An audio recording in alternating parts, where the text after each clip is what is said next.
No, up next they announced that we're going to get Miz TV with Daniel Bryan tonight, and then we get into our first match of the night, which is the Divas match, Team Bella versus Team Bad, with PCB on commentary, because apparently a name sounding really close to an illegal drug is better than a name sounding similar to a porn site. Yeah, but only one note I have to make about this match, because it wasn't bad by any Well, means. before the match even started, we got a picture-in-picture promo with Team Bad. Yeah, pretty much likening the Bellas to the Kardashians. I loved And that, though. They said that the Bellas can't decide whether they want to be Kardashians or Divas, and then they said that I think they said that they were more entertaining than the Kardashians, and that they were tougher than the Bellas, and that they were just flat out better than them. And I loved that. I thought that was great. And then the one weird thing that kind of got on my nerves was, not only are we beautiful and dangerous, we're also beautiful and dominant. yeah, So now they're trying to combine best at dominating with beautiful and dangerous, and they just really need to make up their mind. Like, PCB and Bad, get your shit together, come up with a name. Team Bella has got you guys beat in spades in that category. maybe Team Bad is just whatever you want it to be. I don't freaking know. Maybe that's But why Team Bella has been so dominant in this feud so far, because they actually know what their team name is and they gain power from it. so they're secure in their identity, and that's the secret.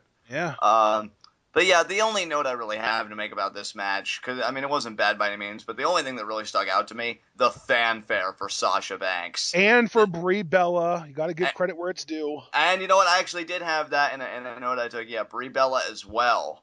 But really, what I liked about that, Brie, I think it was more she was doing the chest kicks of her husband, and she was kind of channeling that. Sasha, though, doesn't have to rest on those laurels. Either those people really follow NXT, or she's made a great impression on them in a short amount of time. Yep. Both of which I think, are equally viable reasons. Because yeah, there were "We Want Sasha" chants when I believe Naomi was in the ring, Yep. and then when Sasha, and pop.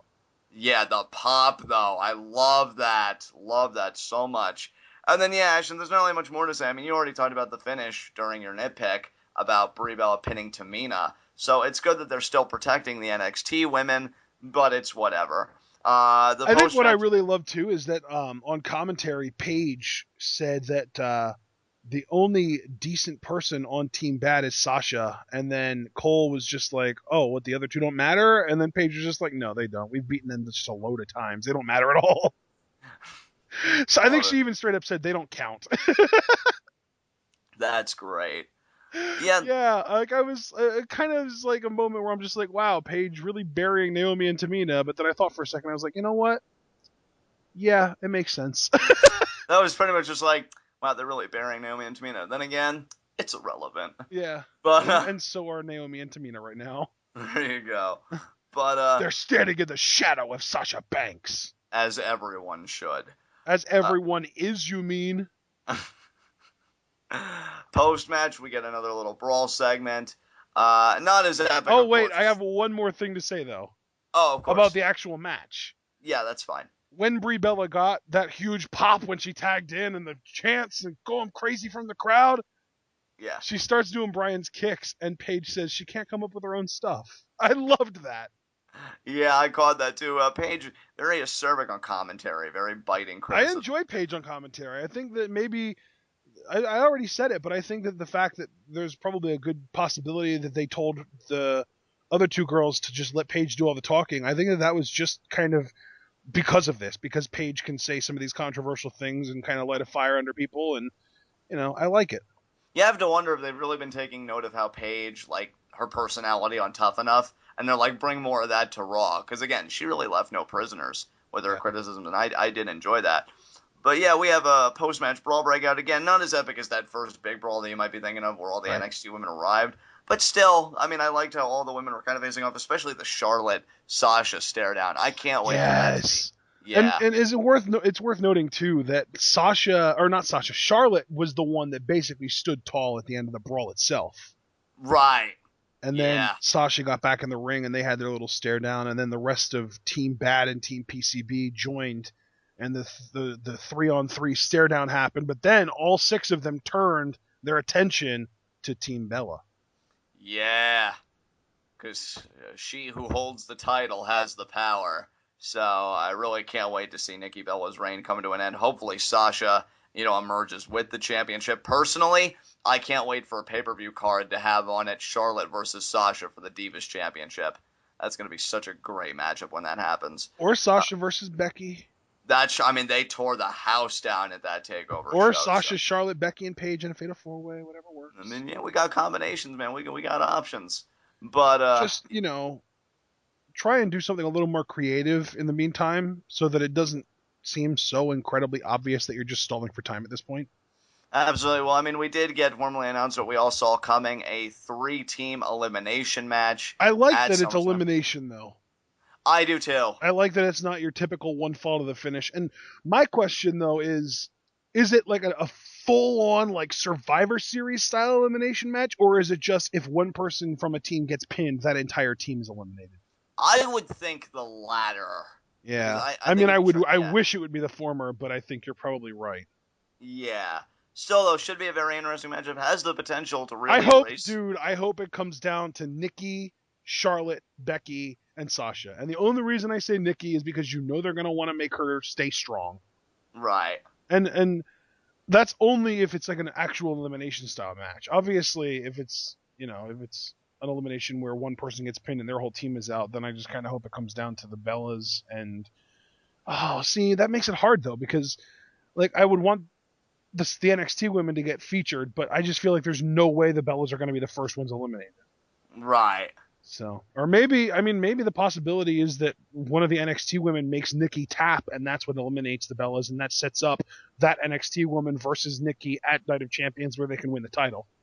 That's true, too. Yeah. I mean, that's going to be the very interesting thing, because whoever really emerges victorious from this match, which, I mean, I don't want to say too much because of preview predictions, but I'm presuming right now it's not going to be Team Bella.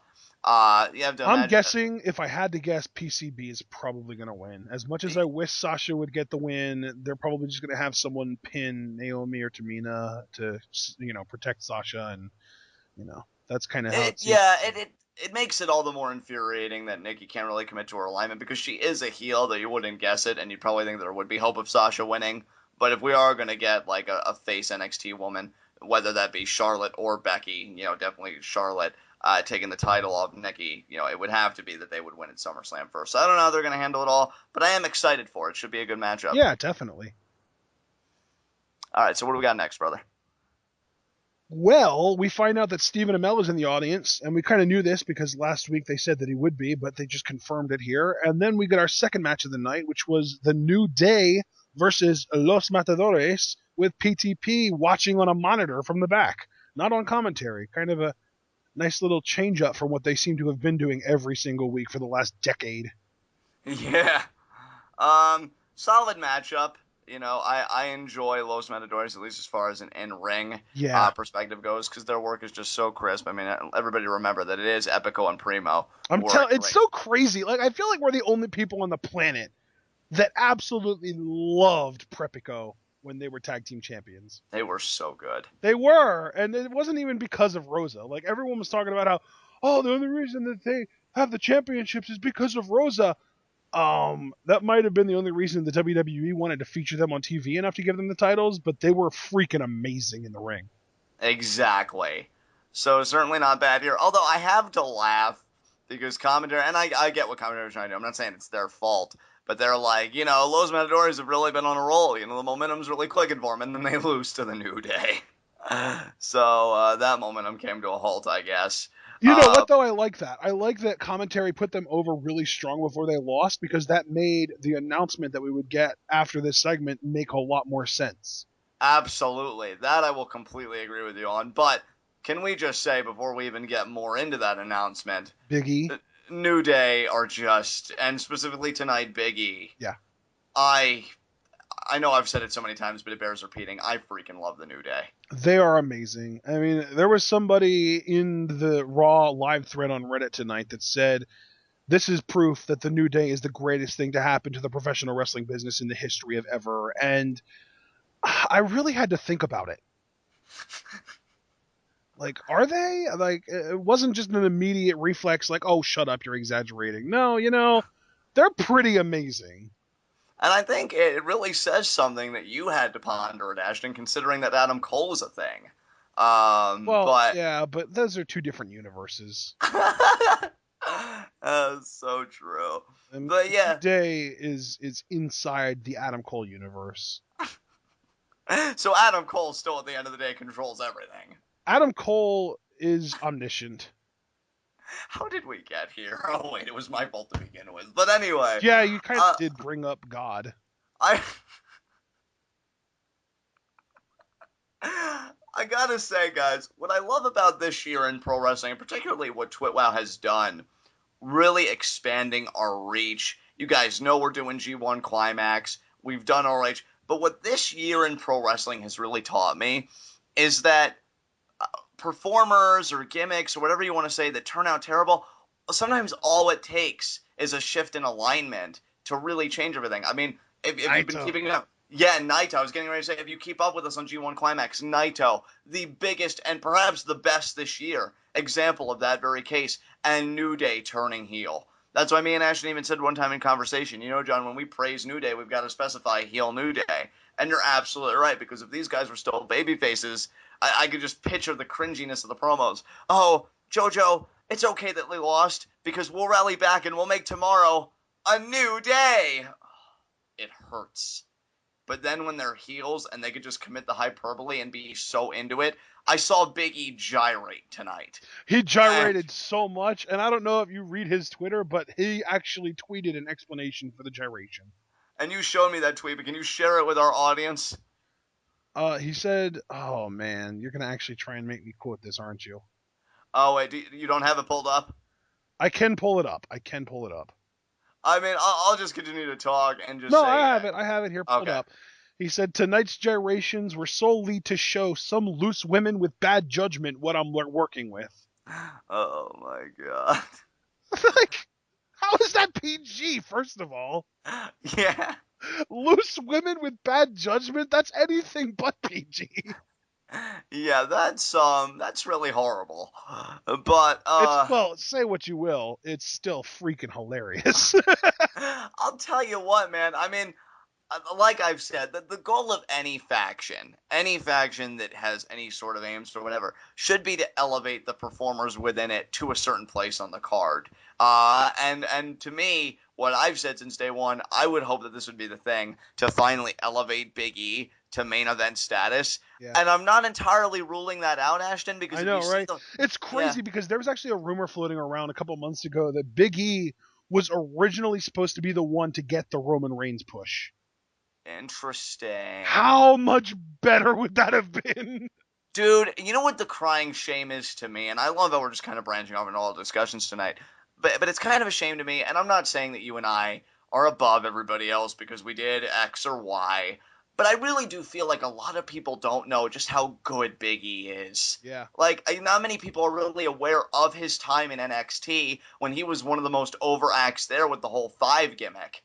And I think if people saw that, maybe they would think, and I'm not saying anybody has called you or I crazy, but maybe they'd put more stock when you and I come on here and we say Big E has main event potential, because I still believe he does. And when you look at the Well, and I fallout, mean, it's not like you're just kind of saying that out of your own personal belief either.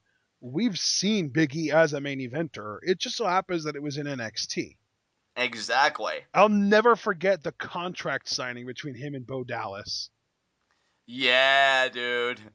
Talking about how like it might only take me 3 seconds to beat you, but I can end it in five. Like the five gimmick that he had, that whole thing, the fact that they didn't optimize or not optimize, capitalize on that for Raw, still to this day, I feel like is one of the biggest mistakes that they've made in a long time. Yeah, capitalize and maximize its potential. I mean, you could have taken that to the moon. I mean, no doubt in my mind. And again, like when you see the Fallout segments or you see him in the ring or whatever, the guy just has a charisma. I mean, I love Xavier Woods to death, but I'll be honest, if we're talking legitimate main event level and we're having a serious conversation about it, not getting, floating away into fantasy booking, Big E has the best chance of anybody in there. And he still has all the tools to do it. So I'm hoping he comes away from this as a main eventer, even if it is back to being a face and they just really allow him to do his freaking thing, because man, he is just so good. And the New Day as a whole right now, the best thing to certainly happen to Xavier Woods, because when he first came in, I thought that he was going to quickly get lost in the shuffle. Kofi's been kind of stagnant for years, in that mid-card space. And Big E, this may be the jumpstart that he's looking for. So And of I course, freaking let's not love allow him. ourselves to forget Big E's shining moment. I'm going to give it to him. I'm going to give it to him. Gets me every time. I don't even remember the context of that. I think it was them potentially versus the Shield, like Big E, John Cena, and somebody else. Sheamus, Against maybe? Sheamus, I guess. I want to say Sheamus, yeah. Yeah, I want to say Sheamus too, and I guess maybe it was the Shield, and he's just like, I'm going to give it to him. Yeah. So good. But, oh, man. do we get their backstage segment after that, or was there like a match kind of off Yeah, between? we did. Right away, we went right to the backstage, and they were running through the stage, doing their skip, doing the, hey, we want some new day. I love that new chant, too. And then, JoJo, or was it? No, it was Renee. It was Renee comes up and tells them that, yeah, you are going to be facing the primetime players for the tag team championships at SummerSlam. And they're all happy and they're celebrating. And then she's just like, also, Los Matadores. And they're just like, who we literally just beat. And then she's like, and by the way, Lucha Dragons are also going to be in that match. And they're all like feigning happiness, talking about how, you know what, we could do this. We got the positivity, the power of positivity and sunshine and all this stuff. And then they go into their new day rocks. New day rocks. And they tell Renee, clap with us, Renee, clap with us. New day rocks. As she puts the freaking microphone in her armpit and starts clapping with them. And new day rocks. This was amazing. It makes me love Renee and the New Day all at the same time. Yeah. So much fun. But anyway, yeah, not much more to say about that. Another matchup set for SummerSlam. Should be a fun one, but I'll stay pretty mum about that until preview and predictions. Okay. Good to know.